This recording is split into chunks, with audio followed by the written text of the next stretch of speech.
What's good, guys? It's Arsenal versus Dundalk tomorrow on Thursday in the Europa League, and we really need to see some changes here.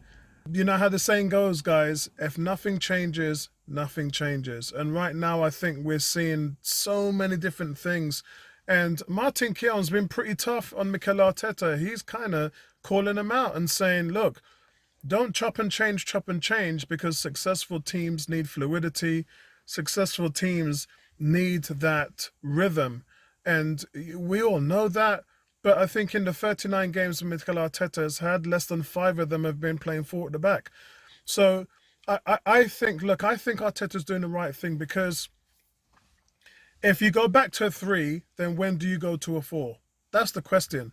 If you're having growing pains and teething problems, shift into a four, and that's your binary position. That's your formation that you want to challenge for the title, challenge to get back into the Champions League and play your best football. If that's your philosophy and that's the only way you think you're going to achieve, then you have to go with four at the back. It's as simple as that. Now, that being said, you have to keep making chop and changes until you get it right. So what I think, in my opinion, what we don't want to see is the same tired players doing the same tired things. Yeah? We know last season we talked about what happened when Lacazette was dropped because of Nketiah, and Nketiah was playing really well, came out because of the red card, and when we saw Lacazette come back into the team, he was a different player. He had more energy, he had more fire in his belly, and he was playing with purpose and urgency. Now, I wouldn't say Lacazette's performance against Leicester was anything but that. So we need to get back into the sense that everyone is fighting for their positions and everyone's got to fight for the badge. And I think if we see that, then you've got half the problem solved. The other half of the problem is just something that you're going to have to work out. And look, all this talk about we're going to play our strongest team, we want to win everything, burn that. Yeah? That's really, because you've got a squad of 25 players that you need to pay. Yeah? You need to play these guys. And they're not going to get opportunities unless you rotate. And rotate smartly, but do it in a way that you're going to make guys accountable for their positions. Because there's a reason why Martinelli and Saka did well and Nketiah last season. There's a reason. It's because the people they replaced weren't doing enough. They weren't pulling their weight. So you put these young kids in with no fear, hella talent.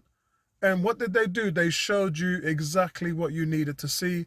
Hence, you played them more and you benched the Dega players. So I think in this situation, we want to really see more on Thursday night against Dundalk. We want to see more. We already know David Luiz is going to miss. He's not going to be fit for that. And I'm a bit concerned about Old Trafford over the weekend with him. Willian hasn't really been back to full training, so I don't think you're going to see Willian. And that's fine because you're mixing different combinations anyway. So you can then start to afford to bring other guys into play.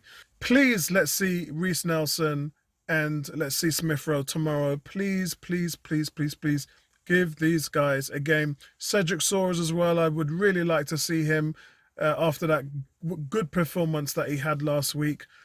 I don't think this is a game that you necessarily need to play Thomas Partey. Yeah, I mean, we got Old Trafford over the weekend and he's played in every game since he came over here. So I think you can kind of afford to rest him now. He's played back-to-back games in a short space of time. I don't think he needs to play against the team. And look, Dundalk is going to make changes as well. When you look at Dane Massey, he's sidelined with a hip injury. Nathan Adua, he's doubtful with a hamstring problem. Patrick McElnane, he might return into the starting. I think he returned to training today. So Dundalk are going to be a little under strength as well. They lost over the weekend, and they got a big match this weekend as well. So I don't think they're going to really want to come to the Emirates and travel, bring in their best team when a few of them are going to be missing with injury anyway. So for Arsenal, you're at home again. It's on BT Sports, by the way, guys. So we're not going to have all the problems we had with the stream over the weekend. And really, guys, I think that we get our groove back. I think we win 2-0. And I think that we keep a clean sheet and find some rhythm. Let's find a player who shines and stands out from the crowd, who you can put in the first team over the weekend against Manchester United and show that they have the desire to want to play in your system.